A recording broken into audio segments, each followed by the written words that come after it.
we're going to go over small box style PAs. The box style PA is one of the best things to sell our customers because usually they can't blow up speakers with them, and they're very easy to operate. There's no external patching. Whenever you look at a PA, they're a lot easier than what they look like. This whole section, the left hand side, this is the mixer section. The right hand side is the power amp section. So each box PA really has two components. We're going to take a look at one channel. This unit here is called the XR696F, and this one has 9 channels. It's the 600 series with 9 channels, but once you learn one channel, you pretty much know them all. Starting at the top here, when the sound, well, I'll start down here. Here's the microphone cord. Customer comes in, grab a microphone. That's what we're doing. And you just plug the microphone into the bottom. It only goes in there one way, so if you plug it in and it doesn't work, you got to kind of turn it until it fits in there. The sound from this microphone, check test, you can hear it, goes into this top knob. Oh, I'm looking at, okay, goes into the bottom knob. This is your overall volume control, the white knob. So all the white ones on this unit is a volume control.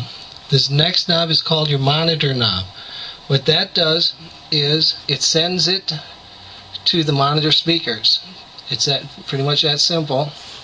This next 3 knobs here are your tone controls. Starting from the bottom to the top is your low, is your mid, next one is your high. The top knob here is your effects. This knob works with this section over here, which is your digital effects. We'll come to that in a few minutes. When you look at a sound system, it's hard to tell, but straight up and down is a 0. The 0 means the sound that's coming in is what's going out. 0 is a good place to start. If I bring it to the left, the sound gets softer. If I bring it to the right, it's going to get louder. Everything is counted in dB. That's how sound is measured. So when you look at it, you see 0 dB. That means what's coming in is going out. If I bring it to the right, you see +3. That doesn't mean it's 3 times louder. That just means that it's 3 dB louder. If I bring it to the left, that means I just took away 3 dB of the sound at the microphone. All of the active controls are measured that way. So what that means when I say active is it does something to the sound. So your volume control has plus and minus, and your tone controls are plus and minus.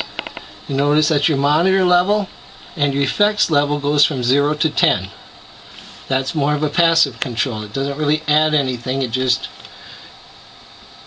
pretty much takes away. If we could look at the first, at the very bottom, we talked about before, this is your low impedance.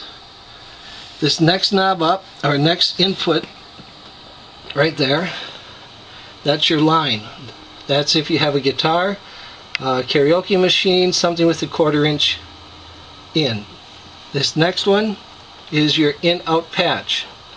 Now what you can do with that is, it's a special cord with a send and a return. Let's say that whoever's singing on channel 1 is in a church and it's a lady, she's got a real squeaky voice. You can just put an equalizer or an effect on her using this input jack. With a patch you could send it to another equalizer and you can make her sound a little bit softer. This right here is a pad button. What the pad does is this one takes away input that's coming into that channel. And this one is a 25 dB cut. When I push that in, all of a sudden my microphone, if I were talking, you can hear my mic all of a sudden gets a lot softer. Pads are used for keyboards. Sometimes keyboards are too loud. Sometimes older stereos are too loud. Sometimes you have a kick drum and it's just too loud. You can put that on this channel and you can pad it down. In this unit, first channel, second channel are exactly the same. The third channel here, you can see it does not have this in-out patch. Excuse me. because a lot of times with a box unit or for a band that's playing, they don't need a whole lot of different, thank you, they don't need it on every channel. Pretty much for the mixer section, it's all the same. We're going to come back in the next video and we're going to talk about the mixer and the power amp.